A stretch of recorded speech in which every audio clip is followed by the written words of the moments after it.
Michael Jordan became the undisputed GOAT in the 90s when he won 6 championships in 8 seasons with the Chicago Bulls. Jordan was the main man on those teams, setting the tone on both ends of the floor. His skill and leadership were both equally important to the Bulls. But it would be wrong to think that Michael Jordan wasn't relevant until the 90s came along. He had been the best player in the game for a while before he won his first ring. The late 80s had some excellent teams in the NBA. The Lakers and Celtics were nearing the end of their dominant reign but were still winning, and the Detroit Pistons had emerged as genuine champion, even if their tactics weren't really well liked. Despite this, Michael Jordan's individual prowess was on display for all to see. His performances even had legends like Larry Bird comparing him to God. It's no surprise that many of these players held MJ in very high esteem at the time, even if he hadn't enjoyed team success yet.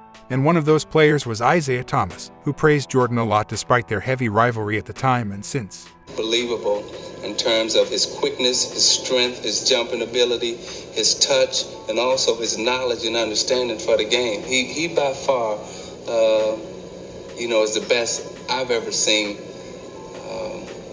And Irvin's my boy, but Air, yeah. Something else.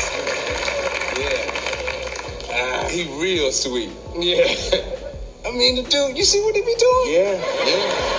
And it ain't like we in high school. This wasn't the only time Isiah talked on the greatness of Jordan. In 1993, him and Magic Johnson spoke on MJ's game and dominance in the NBA. The thing that amazes me about Michael Jordan and about I think the rest of the players in the league is his stamina and his endurance. The thing that I wasn't able to do, the thing that Magic wasn't able to do, we succumbed to injuries.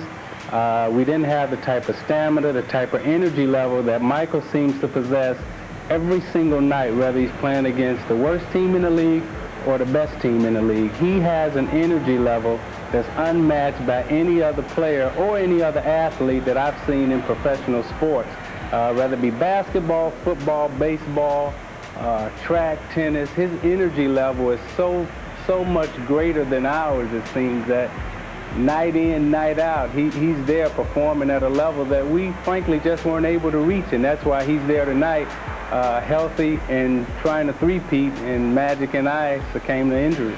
Isiah's already praised Michael to the heavens. One more quick one from you, Magic, then back to Isiah.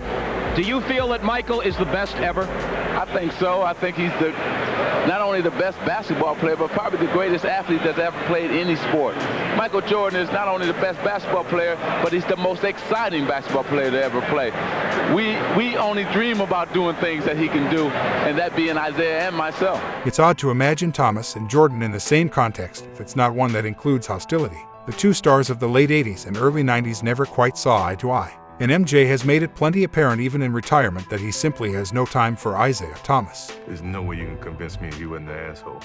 But even before MJ became who he would, Thomas had some great things to say about him. There seems to be a lot of respect for MJ and Isiah's words, but not much of it translated on the court. The Pistons regularly beat up Jordan when they would match up in the playoffs. It was a part of their strategy. But it also goes to show how great MJ was, that even the people that weren't in his corner couldn't deny his greatness. Tell us in the comments, do you think MJ was wrong calling out Thomas in The Last Dance? And if you enjoy this video, hit the like button, share, and subscribe. For more basketball content, subscribe to our other channels, Free Dawkins and Vintage Dawkins, and follow us on social media.